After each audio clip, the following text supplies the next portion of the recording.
প্রধানমন্ত্রী অত্যন্ত শিল্প এবং শিল্পী বান্ধব একজন মানুষ। যে কোনো শিল্পী যখন তার কাছে যান সহযোগিতার হাত বাড়ান, তখন কিন্তু উনি বলেন, বুঝেন না বা জানতেও চান না কে কোন দল করে, কে কোন পথের।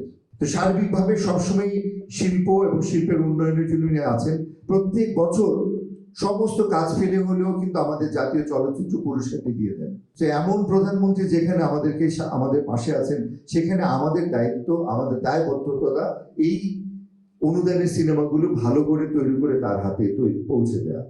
আমার পক্ষ থেকে আমি আবারও ছোটকো ভাইকে ধন্যবাদ জানাবো যে ছোটকো ভাইয়ের এই সিনেমা আমার মনে হয় আমাদের মুখ উজ্জ্বল করবে, এবং আমি চেষ্টা করব এই সিনেমা, আমি এখান থেকে এখন গণভবনে যাব, এবং অবশ্যই আমি চেষ্টা করব মাননীয় প্রধানমন্ত্রী দেশরত্ন শেখ হাসিনা যেন আমাদের এই আহারে জীবন দেখেন।